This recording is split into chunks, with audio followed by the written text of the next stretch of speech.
வாழ்க, குருவே துணை.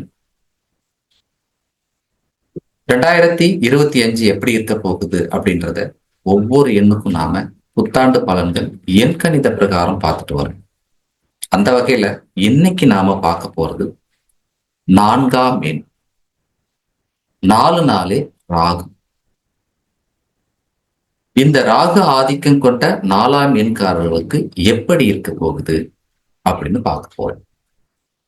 அதாவது நீங்க பிறந்த தேதி 4ஆ இருக்கலாம், 13ஆ இருக்கலாம், 22ஆ இருக்கலாம், 31ஆ இருக்கலாம்.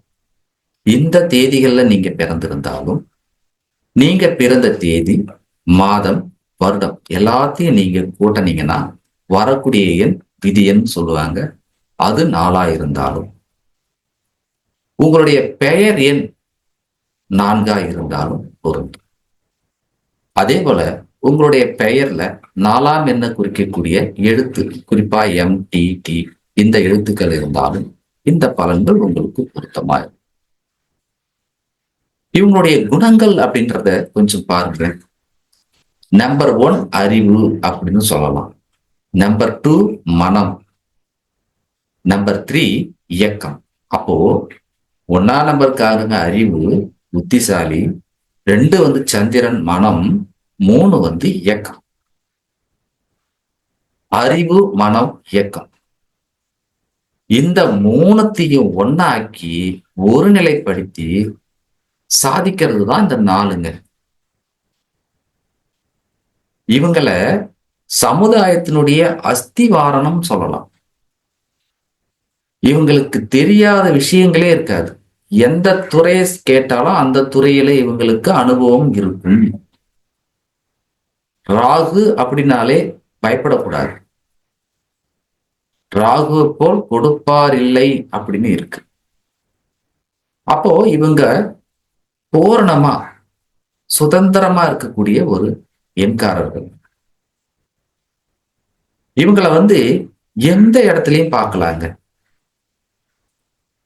பார்லிமெண்ட்ல பார்க்கலாம், பத்திரிகை துறையில பார்க்கலாம், பெரிய இடத்துல பார்க்கலாம், தெருக்கோடியில பார்க்கலாம், திண்ணையில பார்க்கலாம்.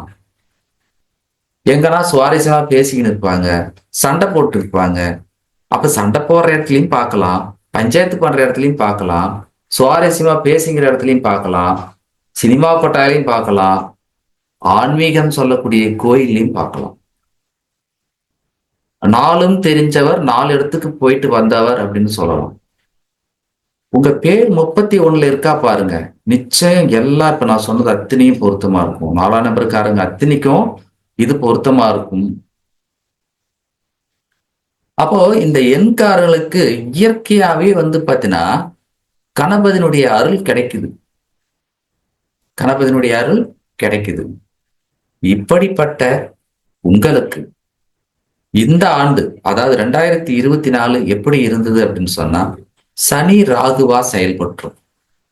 அப்ப சனி ராகுவா செயல்படும் பொழுது தொழில்ல ஏற்ற இறக்கங்கள், குடும்பத்துல வாக்குவாதங்கள், உடல்ல பாத்தீங்கன்னு சொன்னா நரம்பு, கால், அடுத்து வாதம் சம்பந்தப்பட்ட நோய் இதெல்லாம் உங்களுக்கு வந்துடும். ஆக ஒரு விதமான பதட்டத்தோடவே இந்த ஆண்டு போயிட்டு இருக்கும். அப்ப 2025 எப்படி இருக்க போகுது அப்படின்ற ஒரு தெரிஞ்சுக்கலான்ற அப்படி ஒரு ஆசை உங்களுக்கு இருக்கும். அப்ப இந்த ஆண்டு எப்படி இருக்கும்? 2025 செவ்வாயினுடைய ஆதிக்கம். நீங்க அதை ஹிப்ருவா போட்டு பாத்தீங்கன்னா ராகு தான் வருவார். அப்ப செவ்வாய் ராகு, எங்க ஆண்டே செவ்வாய் ராகுவா இருக்கு. அப்போ செவ்வாய் ராகு பகை கிரகமாச்சே, எப்படி இருக்கும் அப்படின்னு சொன்னா, இவர் பாத்தீங்கன்னா சூட்சமமா பாத்தீங்கன்னா ராகு தான் இந்த ஆண்டை இயக்க போறார், இயக்கி கொண்டு இருக்கிறார். அப்ப செவ்வாய் ராகு அப்படின்னு சொன்னாலே விபத்து, கண்டம், போட்டி, போராட்டங்கள், இது உலக அளவுல ஓகே நடக்கும். உங்களுக்கு எப்படி இருக்கும், நீங்க எப்படி இருக்க போறீங்க அப்படின்னு பார்த்தா, நீங்க பர்ஃபெக்ஷன் அப்படின்னு சொல்லக்கூடிய அந்த விஷயத்துல இருப்பீங்க. உங்களுக்கு தான் இந்த நாட்டுல நடக்கக்கூடிய அநீதி எல்லாம் உங்க கண்ணுக்கு தெரியும். அவன் இப்படி பண்றான், இது இங்க இப்படி செஞ்சிருக்கலாம், இதை செஞ்சிருக்குந்தா எல்லாமே நல்லதா போயிருக்கும். அந்த அதிகாரி லஞ்சம் வாங்குறாரு, இவர் பாத்தீங்கன்னு சொன்னா இதை சரியா செய்யல. இப்ப சமுதாயத்துல நடக்கக்கூடிய அநீதிகளை கேட்கக்கூடிய விஷயத்துல நீங்க இருப்பீங்க. பர்ஃபெக்ஷன். இதனால உங்களுக்கு மன உளைச்சல் வரும். அப்ப நீங்க உங்களை நீங்க ஆரோக்கியமா வச்சுக்கிறதுக்கு முதல்ல மெடிடேஷன், உங்களை நீங்க ஆரோக்கியமா வச்சுக்கிறதுக்கு சர்ப வழிபாடு, நீங்க வசிக்கிற இடத்துல உங்களை சுற்றி இருக்கிற சர்ப்பங்கள் உள்ள கோயிலுக்கு, சர்ப்பம் சம்பந்தப்பட்ட கோயில்களுக்கு நீங்க போயிட்டு வர்றது மன அமைதியும் உடல் ஆரோக்கியத்தையும் தரும். அப்போ இந்த தேவையற்ற மன உளைச்சலால உங்களுக்கு லோ பிபி, ஹை பிபி, ரத்தம் சம்பந்தப்பட்டதெல்லாம் வரலாம்.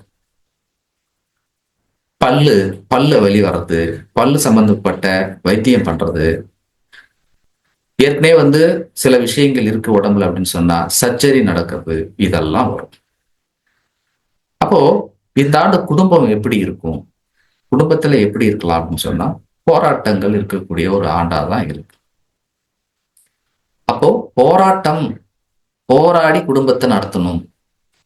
அப்போ நீங்க குடும்பத்துக்காக எவ்வளவு உழைச்சாலும் கெட்ட பேர் வரக்கூடிய ஒரு ஆண்டா இருக்கு. திருமணம் அப்படின்னு சொன்னா தள்ளி போகுங்க.